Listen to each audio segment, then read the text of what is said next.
Continuando con nuestros temas de fisiología vegetal aplicada a la productividad agrícola, enfocamos ahora lo que es el tema de el ambiente y la productividad agrícola en el entorno del cambio climático. Básicamente enfocándonos a lo que es el dióxido de carbono y el oxígeno como gases que están a nuestro alrededor y que son fuente de energía. Este video estará dividido en dos partes. La primera parte enfoca lo que es puramente el intercambio de gases en la atmósfera, dígase dióxido y oxígeno, pero haciendo énfasis en la utilidad que tienen para las mismas plantas como fuente para fabricar sus carbohidratos, para fabricar su alimento y devolvernos el O2, el oxígeno, para purificar nuestro aire. Serán nuestro primer tema, y en el segundo tema ya enfocaremos básicamente lo que es la producción de alimentos, la producción de los carbohidratos por las plantas. Miraremos en esta unidad cómo se intercambian dos de los gases importantes en nuestro ambiente, el dióxido de carbono CO2 y el gas oxígeno O2, su intercambio en el globo terrestre. Primero tomaremos lo que es nuestro sistema ecológico, es decir, en nuestro entorno, ya que ecológico es una voz que deriva de oikos, que significa casa, nuestro entorno. Nuestro entorno podemos dividirlo en tres grandes aspectos. El social, al ligarse con el ambiental, es un ambiente soportable. Social con económico nos da un ambiente justo, y el económico con ambiental nos da un entorno viable. Sin embargo, la interacción de los tres, social, ambiental y económico, nos da un ambiente sustentable o un entorno sustentable. Tomaremos el primer punto analizando lo que es el desarrollo del ser humano sobre la Tierra. Si lo hacemos ver en un reloj de 24 horas, haciendo girar un reloj biológico en el sentido de las agujas del reloj, comenzando la hora cero, que es precisamente la formación de la Tierra, tendríamos que alrededor de las 9-10 de la mañana aparecieron los primeros organismos fotosintéticos sobre la Tierra. Es alrededor de la 1 de la tarde que se dan los primeros indicios de oxígeno libre en la atmósfera. Luego, los registros fósiles más antiguos en nuestro planeta van alrededor de las 4 o 5 de la tarde, y las primeras plantas con flor aparecen sobre la Tierra alrededor de las 11 de la noche. Sin embargo, el ser humano aparece a las 11:59:40, es decir, tenemos 20 segundos de estar sobre la Tierra y le hemos dado vueltas y hemos variado la Tierra miles de veces que no estuviera el ser humano. Entonces, el impacto en sí sobre nuestro ambiente es el mismo ser humano. Nuestro entorno requiere de una atmósfera equilibrada. ¿Qué significa una atmósfera equilibrada? Analizando que el incremento en dióxido de carbono es causado por el mismo humano, debe quedar claro cuando se comparan dos aspectos muy importantes: los niveles de dióxido de carbono atmosférico con los niveles de emisiones de dióxido por los humanos. Vemos cómo los niveles de gas atmosférico CO2 en nuestro entorno han subido bruscamente en los últimos 100-150 años de historia del ser humano sobre la Tierra. De igual manera, las emisiones, total de emisiones, han variado en esos mismos 100-150 años bruscamente de acuerdo a la presencia del ser humano. Entonces, ¿qué del O2? Es decir, el gas oxígeno, conforme se fue, y el balance entre ambos, conforme fue subiendo los niveles de dióxido de carbono en nuestro entorno, en nuestro globo terrestre, se fueron decrementando los niveles de oxígeno, llegando a un nivel que el gas oxígeno ya es detrimental en nuestro ambiente. Analicemos el ciclo del O2, del oxígeno molecular en nuestro entorno, en nuestro ambiente. Esto está ligado a dos procesos muy importantes: fotosíntesis y respiración. Analizando el intercambio gaseoso en aire, agua, mezclamiento, circulación, vemos el impacto que tienen estos dos procesos. La fotosíntesis. En la fotosíntesis, el oxígeno, el gas oxígeno, viene de la molécula de agua. Es decir, cuando las plantas, para hacer para hacer alimento, toman la energía lumínica, toman el dióxido de carbono y el agua, parten primeramente la molécula de agua para que, liberando nuevo oxígeno, se da el proceso fotosintético, es decir, el oxígeno viene de ese proceso que es la partición de la molécula de agua. La respiración celular es a la inversa, se toma el gas oxígeno.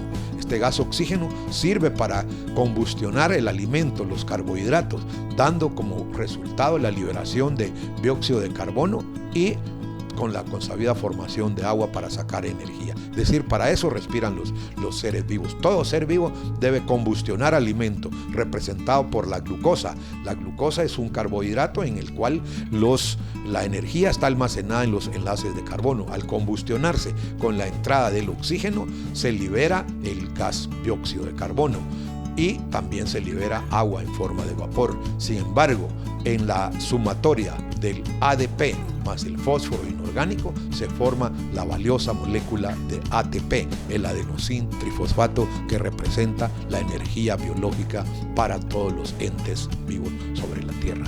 Entonces, los principales procesos en el ciclo del O2 molecular, ambos, fotosíntesis y respiración, son reacciones de oxidación-reducción. ¿Qué significa la oxidación-reducción? Que mientras un compuesto se oxida, otro se reduce. Los compuestos del lado izquierdo, A y B, en el caso de su reacción, el compuesto A pierde electrones, por lo tanto se oxida, y estos electrones son ganados por el compuesto B. Al ganar el compuesto B estos electrones, se reduce y con ello se carga de energía, es decir, se vuelve altamente energetizado, mientras que el compuesto A queda bajo en energía. En la fotosíntesis el oxígeno es oxidado y el carbono es reducido, es decir, el CO2 al mezclarse con el agua nos produce el carbohidrato. En ese caso, el carbono es reducido formando ese carbohidrato. En la respiración, los electrones son transportados hacia el oxígeno provenientes del carbono y la glucosa, y agua es formada como un subproducto. Es decir, reaccionando, los enlaces de carbono liberan la energía para esa energía convertirla en energía biológica, y en ese caso el dióxido de carbono se forma. En la combustión de hidrocarburos es semejante a esto. Tomando uno de los hidrocarburos más sencillos, el metano, el CH4, al adquirir oxígeno de la atmósfera, se combustiona produciendo dióxido de carbono y formando agua, pero liberando la energía que es la combustión. Por ejemplo, también la combustión de propano, un gas más extenso que tiene prácticamente 3 carbonos, al combustionarse, al entrar oxígeno, de igual manera libera dióxido de carbono, agua y forma energía. Entonces, la combustión, ¿cómo definimos la combustión? La combustión es formación de energía, esa energía que estaba almacenada en los enlaces de carbono. Esa energía, al combustionarse mediante la entrada de la molécula de oxígeno, es un dioxígeno, es decir, que tiene 2 oxígenos, reacciona y nos libera la energía. La producción de energía es el resultado de la combustión. De igual manera, la respiración celular es una combustión. Como tal, requiere de la entrada de gas oxígeno, de O2. ¿Para qué respiran los organismos? Es decir, ¿para qué respiramos nosotros mismos? Para proveernos de energía biológica. Y esa energía biológica está representada por el ATP, el adenosín trifosfato.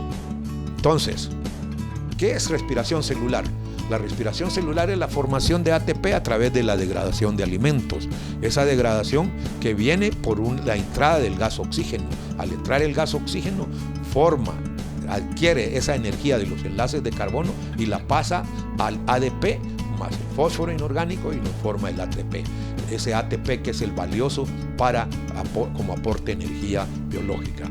Los mayores reservorios involucrados en el ciclo del oxígeno entonces comprenden la atmósfera misma. La atmósfera tiene en unidades 1.4 por 10 a la 8 kilogramos de O2. La biosfera tiene 100 veces menos que eso. Y la litosfera sí es 10.000 veces más que la propia biosfera. Es decir, es la forma como se encuentra el oxígeno en estos reservorios. Pero analicemos cuáles son las ganancias y pérdidas anuales de oxígeno atmosférico, de tal manera que podemos comparar de dónde vienen estas ganancias, de dónde se adquiere nuestro globo terrestre nuevo oxígeno anualmente. 55% de ese oxígeno proviene de la fotosíntesis de la Tierra y un 45% proviene de fotosíntesis del océano, es decir, prácticamente es el 100% de las ganancias de nuevo oxígeno. Las pérdidas, es decir, el consumo de oxígeno, pues está representado el 77% por la respiración aeróbica, es decir, todo ser vivo, toda célula viviente requiere del gas de oxígeno para poder hacer su combustión, para proveerse de energía.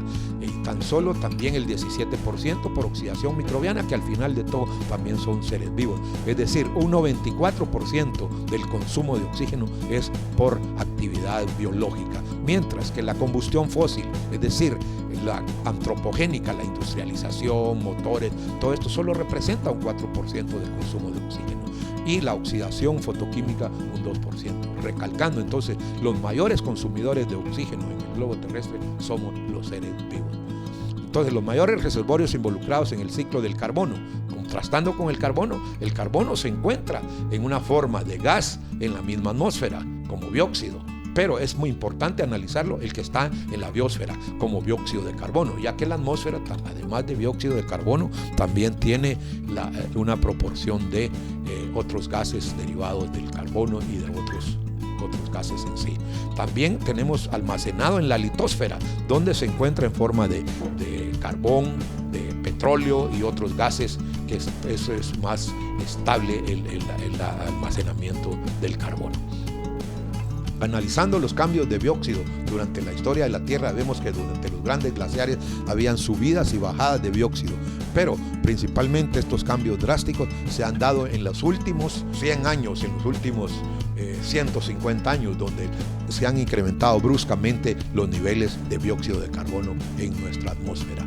Analizando una de las estaciones montadas muy tradicionales a mencionar, que es la estación de Mauna Loa en Hawái, las mediciones que se iniciaron en 1958 y han llegado hasta los años 2000, donde vemos que en los años cuando se iniciaron estas mediciones, las concentraciones de dióxido eran alrededor de 310 partes por millón, y actualmente rebasan las 350 y las 360 partes por millón. De igual manera, se han hecho análisis en el Polo Sur, en estaciones establecidas en el Polo Sur, donde hay un comportamiento semejante, indicándonos que casi estamos llegando a las 400 partes por millón de dióxido de carbono en nuestra atmósfera. Pero ¿será malo esa concentración, o bueno, biológico o en sí en nuestro entorno? Analicemos cómo es el comportamiento del CO2. El CO2 es el nutriente más esencial para la vida, es decir, todo ser vivo, incluyéndonos nosotros mismos, necesitamos del CO2 para proveernos de la esencia que formará el esqueleto de nuestro alimento. Es el componente primario de todas las biomoléculas. El carbono representa la esencia, representa el esqueleto fundamental de las biomoléculas de ácidos nucleicos, de carbohidratos, de vitaminas, lípidos, proteínas. Es decir, el dióxido de carbono en la atmósfera es esencial para la vida en la Tierra. Si no hubiese dióxido de carbono, si no hubiese ese gas esencial, no habría prácticamente vida en la Tierra. Es directamente responsable para el alimento que comemos y el oxígeno que respiramos. Analizando el comportamiento, poniendo de ejemplo un arbolito de una especie de pino, a una concentración de CO2 ambiental es el del lado izquierdo. Si aumentáramos 150 partes por millón esa concentración, ya vemos que prácticamente es vez y media el tamaño. Y si aumentamos 300 partes por millón de dióxido de carbono, adquiere un doble de tamaño y prácticamente llega a 3 veces el tamaño inicial al aumentar 450 veces por millón el dióxido de carbono. Entonces, la moraleja será, entre más dióxido de carbono, más biomasa adquiere un ser vivo. Pero momento, el dióxido de carbono es esencial para la vida en la Tierra y en los océanos, en los mares, es directamente responsable para el alimento de todo ser vivo, terrestre, acuático. En cualquiera de estos ambientes es esencial el dióxido de carbono, tanto en fotosíntesis terrestre como fotosíntesis acuática. Ahora bien, la vida, producción de alimento y energía biológica necesita una atmósfera equilibrada, es decir, no violentamente concentraciones de dióxido de carbono, porque ¿qué sucede? Al aumentar la concentración de dióxido de carbono en nuestro entorno, va bajando la concentración de oxígeno, y esto sí es detrimental. Al ir bajando la concentración de oxígeno, llega un momento en que llega a concentraciones que son detrimentales para todo ser vivo, ya que la respiración celular se ve mermada, de tal manera que se necesita un óptimo equilibrio entre concentraciones de dióxido y concentraciones de oxígeno. Podemos subir hasta cierto nivel las concentraciones de dióxido, pero recordemos que las concentraciones de oxígeno tienden a bajar, y al bajar detrimentalmente ya es dañino para todo ser vivo sobre la Tierra. En esta primera parte hemos enfocado la importancia que tiene el dióxido de carbono y el mismo oxígeno como gases que nos rodean y forman parte de nuestra atmósfera, que es la atmósfera que respiramos, y hacemos resaltar la importancia que tienen las plantas al ser captadores de dióxido de carbono y liberadores de oxígeno.